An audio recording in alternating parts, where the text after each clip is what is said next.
నమస్తే, welcome to 99 TV. షర్మిలకు ఏపీలో మైనింగ్ బిజినెస్ లోగడ ఉండేదా? ఇదివరకు ఉండేదా? ఉండేదిట. ఒక మీడియా మొఘల్ ఈ విషయాన్ని చాలా ప్రముఖంగా చాటింపేశాడు. అనేకన్నా ఇద్దరికే చెప్పాడు ఆయన, అడిగిన వాళ్ళకి అడగిన వాళ్ళకి. సో ఇప్పుడు ఆ వ్యవహారం మళ్ళీ తెర మీదకి వచ్చింది. కారణం ఏంటంటే తాజాగా వైఎస్ షర్మిల గారు ఒక స్టేట్మెంట్ ఇచ్చారు. ఏమని? జగన్మోహన్ రెడ్డి గారిని వీలైనంత త్వరగా అరెస్టు చేయించాలని స్టేట్మెంట్ కాదు, కానీ ఆమె చాలా పట్టుదలగా ఉండి అంతర్గతంగా ప్రభుత్వం మీద ఒత్తిడి తీసుకొస్తుందిట. కారణం ఏంటంటే ఆమె మైనింగ్ బిజినెస్ కంటిన్యూ కాకుండా జగన్మోహన్ రెడ్డి గారు అడ్డుకున్నారట. ఇవన్నీ టకారాలే. ఇవాళ నిజంగా అదే రీజనా కాదా? ఈ విషయాన్ని చెప్పడానికి ఆవిడేం మొహమాట పట్టలేదు. అలాగే గనుల శాఖలో దోపిడీని తన చేతుల మీదుగా నడిపించిన వెంకటరెడ్డిని పోలీసులు అరెస్ట్ చేయడం మీద కూడా ఆవిడ భిన్నంగా స్పందించారు. ఎలాగంటే ఓ మాట వాడారు ఆవిడ, పిత్తపరిగలను ఇంకా ఎంతకాలం అరెస్ట్ చేస్తారంటూ ప్రశ్నించారు. ఎంత సైజులో ఉండే పిత్తపెరిగా వెంకటరెడ్డి అని ఆయన్ని కాదు కదా మీరు అరెస్ట్ చేయాల్సింది. అసలు ఈ మొత్తం మైనింగ్ దందాకి రూపకల్పన చేసి దాన్ని ఈ స్థాయికి తీసుకెళ్ళిన జగన్మోహన్ రెడ్డి గారిని కదా అరెస్ట్ చేయించాలి అని చెప్పేది ఆవిడ డిమాండ్. ఈ డిమాండ్ని ఆవిడ నేరుగా తెలుగుదేశం ఆధ్వర్యంలో నడుస్తున్న ఎన్డీఏ ప్రభుత్వానికి చెబితే వినరేమోనని చెప్పేసి చంద్రబాబు గారితో అత్యంత సన్నిహితంగా ఉండే కాంగ్రెస్ సీనియర్ల ద్వారా ఆయనకి చేరవేయించారని ఒక సమాచారం. సరే, దాంట్లో ఎంతవరకు నిజముందో లేదో పక్కన పెడితే ఆవిడ అనేది ఏంటంటే వెంకటరెడ్డి లాంటి వాళ్ళు ఇందులో పావులు, వీళ్ళని అరెస్ట్ చేయడంతో ప్రయోజనమైంది. అసలు కుట్రదారుడు దోపిడీదారుడైన జగన్మోహన్ రెడ్డిని గారిని కదా అరెస్ట్ చేయాల్సింది అని చెప్పి డిమాండ్ చేశారు. ఇక్కడ ఆవిడ ఏమంటున్నారు? దోపిడీదారుడు ఏ ప్యాలెస్లో ఉన్నా సరే తీసుకొచ్చి అరెస్ట్ చేయాలి. ప్యాలెస్ అంటే ఆవిడ ఉద్దేశం తాడేపల్లి ప్యాలెస్, జగన్మోహన్ రెడ్డి గారి బంగ్లా. అది ఆ వెంకటరెడ్డి గారు 100 కోట్లు దోచుకుంటే వెనుకున్న వాళ్ళ దోపిడీ ఎంత ఉంటుందో ఊహించుకో. ఆ వ్యక్తి ఎవరు ప్రజలకు బాగా తెలుసు అని కూడా ఆవిడ చెప్పుకుంటూ వచ్చారు. తెర వెనుక ఉండి సర్వం తానే అయ్యి 1000 కోట్లు కాజేసిన ఆ ఘనాపాటి ఎవరో రాష్ట్ర ప్రజలందరికీ తెలుసు. 5 ఏళ్లుగా సొంత కంపెనీలు లేకపోతే బినామీ కంపెనీలకు మైనింగ్ కాంట్రాక్టులు ఇచ్చారని కూడా ఆరోపించారు. నేరుగా ఇది జగన్మోహన్ రెడ్డి గారి మీద అటాక్. టెండర్లు, ఒప్పందాలు, ఏపీ ఎంఎంసీ నిబంధనలు ఇవన్నీ తొంగలో తొక్కి అనుకున్న కంపెనీకి టెండర్లు కట్టబెట్టారట. ఇది కూడా ఆవిడ అభియోగం. ఈ భారీ దోపిడీ మీద ఒక్క ఏసీబీ విచారణ సరిపోదు, సిబిఐ చేత విచారణ జరిపించాలి. గట్టి డిమాండే. ఇప్పుడు ఇందాక అన్నట్టు షర్మిలకు ఏపీలో మైనింగ్ బిజినెస్ ఉండేది. దాన్ని కాస్త జగన్ ప్రభుత్వం ఏర్పాటయ్యాక దాన్ని రెన్యూ చేయించలేదు. ప్రధానమైన అక్కసు ఆవిడది. ఈ కారణమట. సరే, ఏదైతేనే ఇప్పుడు ఆవిడ తెర మీదకి సోనియా గాంధీ గారిని తీసుకొచ్చారు. సొంత అన్నగారి మీద ఖచ్చితంగా ఒత్తిడి పెంచడం కోసం అని చెప్పేసి కాంగ్రెస్లో ఉన్న సోనియా గాంధీ గారికి నేరుగా చెప్పుకొని కాంగ్రెస్ సీనియర్స్ ద్వారా చంద్రబాబు గారికి ఫోన్ చేయించారట. ఎలాగైనా సరే కేసును బలంగా ఫ్రేమ్ చేయించండి, సిబిఐ విచారణకు ఆదేశించే దిశగా దీన్ని కదపండి, లేకపోతే ఏసీబీ అయితే జగన్మోహన్ రెడ్డి గారు మేనేజ్ చేసుకుంటారట. అంటే ఈ విషయం తెలుగుదేశంలోనే కాదు, కాంగ్రెస్ నాయకురాలు, కాంగ్రెస్ రాష్ట్ర అధ్యక్షురాలైన మన వైఎస్ షర్మిల గారికి కూడా ఈ విషయంలో అనుమానాలు ఉన్నాయి రాష్ట్ర పోలీస్ యంత్రాంగం మీద. ఇంకా వాళ్ళు జగన్మోహన్ రెడ్డికి విధేయులుగా పనిచేస్తూనే ఉన్నారు అని. సరే, ఏదైతేనే వెంకటరెడ్డి వ్యవహారం జగన్మోహన్ రెడ్డి గారి మెడకు చుట్టుకునేలాగా తయారైంది.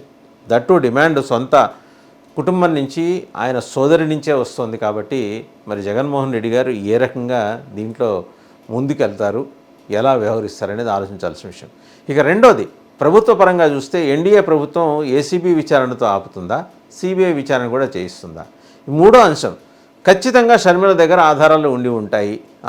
ఆవిడ ఈ రకమైన ఆరోపణలు చేస్తుందంటే పిత్తపరిగలు కాదు పట్టుకోవాల్సింది, ఈ స్థాయిలో ఉండేవాళ్ళు చిన్నోళ్ళు కాదు, నెక్స్ట్ ప్యాలెస్లో కూర్చున్న దోపిడీదారుడు అని ఆవిడ నేరుగా జగన్మోహన్ రెడ్డి గారిని అంటోంది. ఇంతగా వైషమ్యాలు పెరిగిపోయిన తర్వాత ఆ కుటుంబంలో తిరిగి రీయూనియన్ సాధ్యం కాదనేది ఈ ఎపిసోడ్ తోటి స్పష్టంగా అర్థమవుతూ వస్తున్న విషయం. సరే, వెంకటరెడ్డి విచారణలో ఏమేం చెప్తారు, ఎవరెవరి పేర్లు బయటకు వస్తాయి? ఈ ఆందోళన సహజంగానే మన జగన్మోహన్ రెడ్డి గారి కోటరీలో ఉండే సకల శాఖ మంత్రి గారికి బాగా ఎక్కువగా ఉన్నట్టు తెలుస్తుంది. సో ఆవిడ టార్గెట్ కూడా సజ్జల రామకృష్ణారెడ్డి గారే. ఎలాగో సజ్జల్ని కూడా ఈ కేసులో ఇరికించి ఒకే దెబ్బకి రెండు పెట్టలు అన్నట్టు అటు జగన్మోహన్ రెడ్డి గారిని సఫికేట్ చేసి సజ్జల రామకృష్ణారెడ్డి గారిని ఆవిడ సఫికేట్ చేయగలిగితే, ఇబ్బంది పెట్టగలిగితే, ఇరుక్కున పెట్టగలిగితే వైసీపీ జర్నీ కుంటుపడుతుంది. 2029కి వైసీపీ రాష్ట్రంలో మిగలకుండా పోతుంది అనేది ఆవిడ ఆలోచన. ఈ ఆలోచనకి కాంగ్రెస్ హెడ్ క్వార్టర్స్ 10 జనపద్ ఎంతవరకు బాసటగా నిలుస్తుంది అనేది. ఎందుకంటే కాంగ్రెస్ రాజకీయాలు చిత్రంగా ఉంటాయి. రేపొద్దున ఇదే జగన్మోహన్ రెడ్డికి అనుకూలమైన వాతావరణం పొరపాటున ఏర్పడితే జగన్మోహన్ రెడ్డిని దూరం చేసుకోవాల్సిన అవసరం లేదు. తాము ప్రభుత్వం ఏర్పాటు చేయడానికో లేకపోతే ఎన్డీఏ ప్రభుత్వం రాష్ట్రంలో పరిపాలిస్తున్న ఎన్డీఏ ప్రభుత్వాన్ని కూలదోయటానికో అవసరమైతే జగన్మోహన్ రెడ్డి సహాయం కూడా వాళ్ళు తీసుకుంటారు. జగన్మోహన్ రెడ్డి కూడా బీజేపీ కాన్ఫిడెన్స్ పెద్దగా ఎంజాయ్ చేయట్లేదు కాబట్టి, ఆయన మీద తాజాగా తిరుమల లడ్డు వ్యవహారంతో బీజేపీ గుర్రుమంటుంది కాబట్టి, ఆర్ఎస్ఎస్లో ఆయనకి ఇప్పటివరకు సహకరిస్తున్న పెద్దలందరూ కూడా తెర వెనక్కి వెళ్ళిపోయారు కాబట్టి జగన్మోహన్ రెడ్డి ముందు ఒక అనివార్యత ఉంది, ఆయన కాంగ్రెస్ని శరణజొచ్చాలి అని.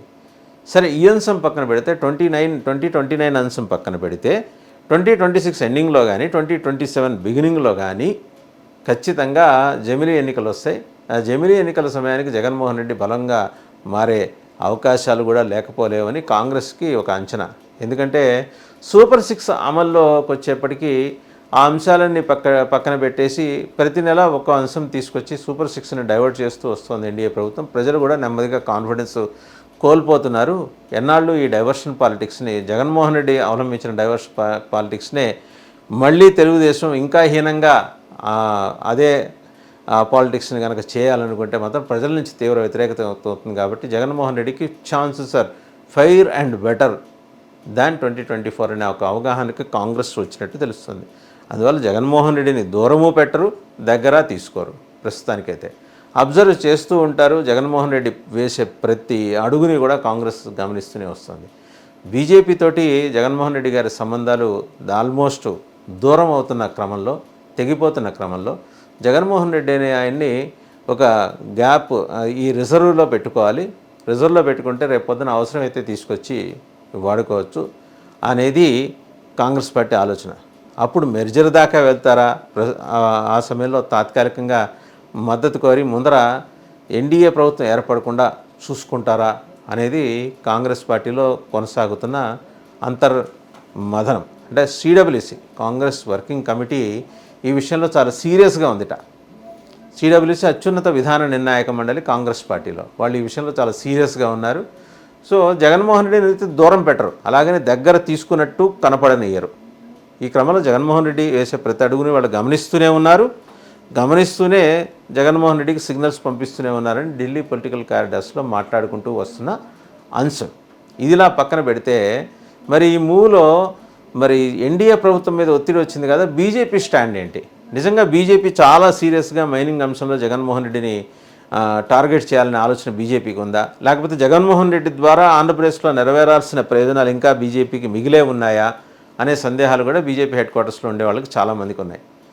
అందువల్ల జగన్మోహన్ రెడ్డి అని ఆయన ఎవరికీ ప్రస్తుతానికి అక్కర్లేదు, కానీ అందరికీ 2026, 27కో లేకపోతే 2029కో కావలసిన వాడు. అదర్ దాన్ తెలుగుదేశం, జనసేన, మిగిలిన అన్ని పార్టీలకి కావాల్సిన వాడు. ప్రస్తుతానికి ఏదో ఆయన టైం బాగాలేక తిరుమల లడ్డు కాంట్రవర్సీలో ఇరుక్కొని డిక్లరేషన్ ఇవ్వడానికి మొహమాటపడి తాను క్రైస్తవుడిని, కానీ 4 గోడల మధ్య మాత్రమే క్రైస్తవుడిని చెప్పుకునే ఒక దుస్థితికి ఆయన వచ్చుండొచ్చు. కానీ జగన్మోహన్ రెడ్డి క్యాలిబరు, స్టామినా చాలా ఎక్కువే ఉన్నాయి. ఆయన ఖచ్చితంగా కొంబాట్ చేయగలరు. 2026, 27 ఎలక్షన్స్ అయినా, జమిలీ ఎన్నికలైనా, 2029 సార్వత్రిక ఎన్నికలైనా సరే ఆయన కొంబాట్ చేయగలరు. ఆయనకు అద్దమ్ము సత్తా ఉంది. ఏదో తాత్కాలికంగా సప్పబడ్డట్టు కనిపించారు, కానీ రాష్ట్రంలో ప్రస్తుతం నెలకొన్న గ్రహణాల వల్ల, ఈ రాజకీయ గ్రహణాల వల్ల ప్రస్తుతానికి ఆయన అట్లా సైలెంట్గా ఉన్నారు. కానీ ఆయన రంగంలోకి దిగితే మాత్రం వ్యవహారం వేరుగా ఉంటుందనేది అటు బీజేపీకి ఇటు కాంగ్రెస్కి ఆ అంశం మీద కొంత మేరకు అవగాహన ఉంది. చూద్దాం ఏం జరుగుతుందో.